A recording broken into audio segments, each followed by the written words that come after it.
Kahit umuulan, naglakad kami ni Kenshin para makapasok lang siya sa school. At pag uwi ko naman ng bahay, nag-harvest ako ng bulaklak ng kalabasa para sa lulutuin kong dinding. Hi, hello, minasan konnichiwa. Tara, samahan nyo kami today's mini vlog. Ito nga pala yung ganap namin ng Biyernes, 6:50 ng umaga. Naglakad na kami ni Kenshin papunta ng school. Hindi nga maganda yung panahon ngayon dahil umuulan mga auntie. Para hindi mabasa yung bag niya, ay nilagay ko sa plastic. Habang naglalakad kami, medyo nagreklamo tong anak ko dahil ayaw niyang maglakad. Wala din namang sasakyan dahil sa uncle niyong hapon ay maagang pumasok sa trabaho. Sabi ko nga sa anak ko, konting tiis lang. Dahil malapit na kami sa school. Kami nga lang din pala yung naglalakad. Yung ibang kasama ng anak ko ay hinatid ng mga magulang. Dapat sana hindi siya papasok. Uncle yung hapon kasi sabi niya napakalakas ng ulan. Pero itong si auntie niyo, sabi ko hindi pwede, kailangan niyang pumasok. Mas mag-e-enjoy kasi si Kenshin kapag nasa school. Lalo na't napakadami niyang kalaro. Kaya kahit umuulan, kahit inaantok pa tong si auntie niyo, hinahatid ko talaga si Kenshin araw-araw. Wala pang absent si Kenshin mga auntie simula nung pumasok siya. Maliban lang po nung nilagnat. Kwento ko lang sa inyo nung elementary ako. Pakalayo ng school sa bahay namin. Kahit malayo, nilalakad namin para makapasok lang. Ang baon namin dati kapag pumapasok, piso o dos. Swerte kapag may 5 piso mga auntie. Tsinelas namin magkaibang pares. Kapag nasira ay nilalagyan ng tatay ko ng pako. Sa totoo lang po, napakahirap ng buhay namin dati. Nabubuli din kami dati. Sinasabihan kami ng lulubog lilitaw. Pero alam nyo po yung mga ganong experience. Yun yung nagpatibay sa akin. Kaya kahit ganong kahirap ang buhay ay kakayanin. Ito na nga po, kinabukasan na nga pala to. Mga bandang 3:00 ng hapon. Kakauwi nga lang pala namin ni Kenshin galing ng part-time job ko. Dumating na rin tong in-order ko sa Amazon. Hiragana katakana chart. At nag-order din ako ng phone holder. Ito nga palang nabili ko. Dito ko talaga ilalagay sa may oporo. Inabasa nga pala ako sa comment section. Ang comment niya, bakit ko daw nilagay dito sa may bathtub? Bali plastic ka po pala itong mga auntie, kahit mabasa okay lang. Kaya nga pala dito ko nilagay. Kasi ang gusto ko kahit na naliligo si Kenshin, meron siyang napaglilibangan, yun nga po yung pagbabasa. Mas maganda rin yung ganito para hindi nyo makalimutan yung hiragana at katakana. Ito na nga po, mga bandang 5:00 naman ng hapon. Magluluto ako ng dinengdeng. Ito yung mga na-harvest kong bulaklak at talbos ng kalabasa dun sa aking mini garden. Bago ko hugasan, ay lilinisan ko muna. Pagkatapos niya, lumabas ako ng bahay para kunin ito mga iba pang mga bulaklak. Nung isang araw naman, meron ako nabiling isang supot ng saluyot at etong labong. Nakakatuwa po mga auntie dahil makakapag-ulam ulit ako ng dinengdeng. Dito sa Japan, tuwing summer season lang ako nakapag-harvest ng ganito. Kapag winter naman, ay wala po mga auntie. Mga ganitong ulam din yun na may miss ko. Lalo na nung nasa probinsya pa ako. Libre ang saluyot, pwede kang kumuha unlimited. Napakadami ganito dun sa bukid. So, ito na nga pagkatapos ko mahugasan at malinisan, nagisa na ako ng sibuyas, naglagay ng bagoong at konting tubig. Ito yung una ko nilagay labong. Pagkatapos ng mga 1 minute, ay nilagay ko na rin tong saluyot. Sinabay ko na nga pala pati rin tong bulaklak ng kalabasa. Sa pampalasa, naglagay lang ako dito ng siyantang powder. Kayo na pong bahala kung ano po yung gusto nyong lasa. Ito naman maglalaga na ako ng mais.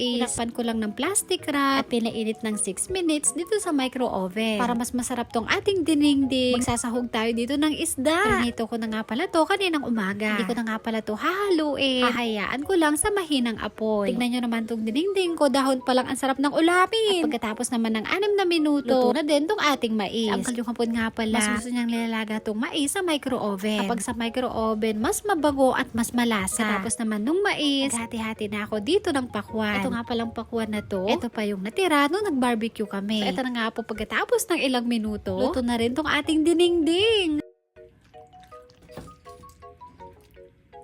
Ito na po yung simpleng hapunan namin. Nagprito nga rin pala ako ng manok para kay Kenshin. Tapos ito naman yung niluto kong dinengdeng. Minasang, itadakimasu. Hindi na ako makapaghintay. Tara kain tayo mga auntie. Alam nyo po, mas gusto ko pa yung mga ganitong ulam. Kasi feeling ko para lang ako nasa probinsya. Dati nung bata ako, rereklamo ako sa nanay ko. Kasi may times na araw-araw puro saluyot at labong yung ulam namin. Dahil bata pa ako nun, syempre hindi ko pa maintindihan. Pero ngayon, ito na yung gustong-gusto kong ulamin. Lalo na nung tumira na ako dito sa Japan. Mas masustansya pa nga yung kinakain natin sa probinsya. Kagaya ng saluyot, labong, suso, o kaya naman mga talbos. Fast forward, pagkatapos kong patulugin si Kenshin, naligo at nagbabad ako dito sa Oforo. Ito yung best time mga auntie, dito ako nakapag-relax. Syempre sa pagligo, gamit ko pa rin tong sabon na Himalayan Salt Soap. Napakabango ng sabon na to at napakalambot sa balat. Ang isa sa nagustuhan ko dito sa Himalayan Salt Soap, napakabilis niya magpadry ng pimples. Napakabula kahit hindi na natin gamitan ng shower towel. Pwedeng pwede rin to sa mga merong mga body odor para tanggal yung amoy mga auntie. Sa ingredients naman, meron na tong niacinamide, glutathione, glycerin, cocos nosepera, marisal, at marami pang iba. Hindi to nawawala sa mga skincare routine ko. Araw-araw, ito yung ginagamit kong sabon. Lagi din tong sold out at maraming magagandang reviews. Yun lang po, maraming